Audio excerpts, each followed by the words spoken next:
Allô mon coco, ça va bien? Tu vas super bien? Oui, j'aime voir quand tu me dis que ça va bien.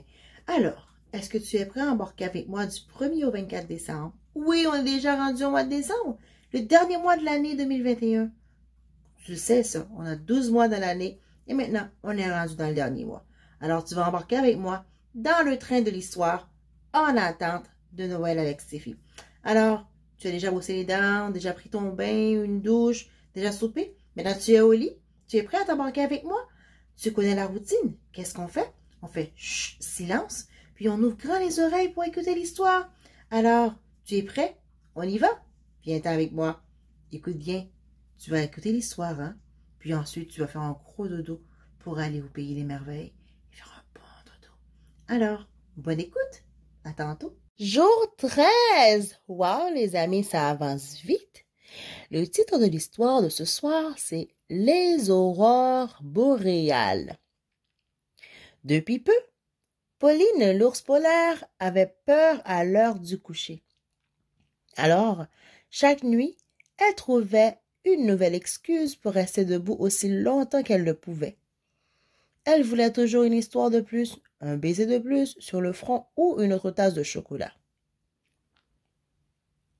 Un soir, sa maman lui lut 3 histoires de suite. « C'est l'heure de se coucher », annonça enfin sa maman. Pauline se mit alors à pleurer. « Il y a un monstre dans ma chambre. »« C'est pour ça que je ne veux pas dormir, maman. » La maman lui fait un gros câlin. « Pauline, les monstres n'existent pas, » lui rappela-t-elle. La maman de Pauline regarda sous le lit et dans l'armoire avant de la remettre au lit.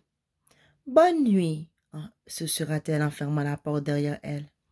Soudain, la chambre de Pauline fut plongée dans l'obscurité. Elle distinguait des ombres au sol. Elle était terrifiée.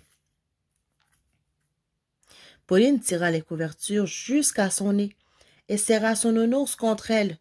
Tout à coup, elle vit par la lumière une gigantesque silhouette verte lumineuse. Elle brillait et bougeait sans bruit. Pauline gémit. Ah, c'était le monstre. Oh non.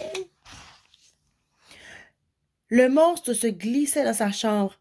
On aurait dit qu'il se rapprochait. « Maman !» cria aussi fort Pauline, aussi fort qu'elle pouvait. « Viens vite, le grand monstre vert est de retour !»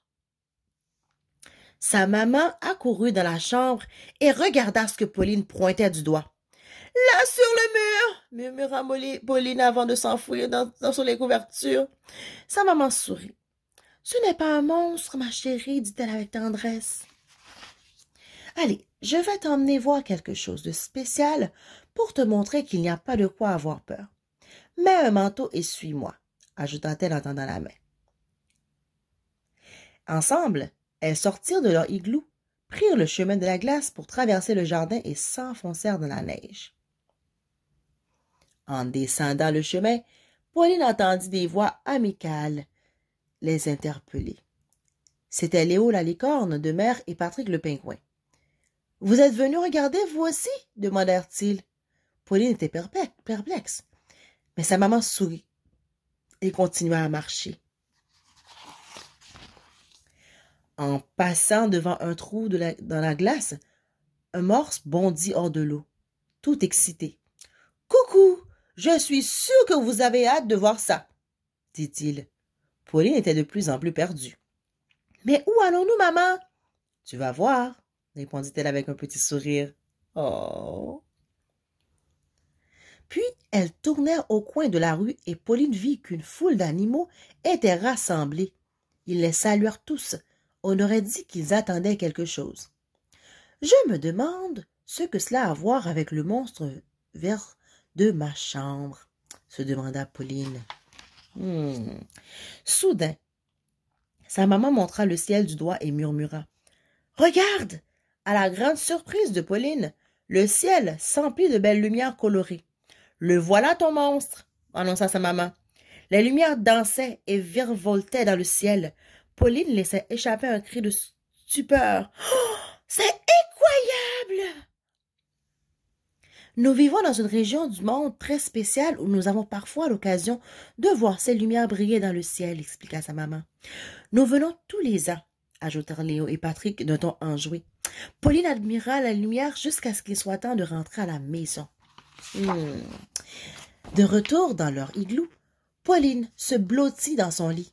« Veux-tu une boisson chaude ou une histoire ?» lui demanda sa maman.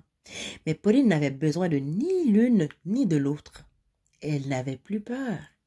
Et déjà, elle s'endormait.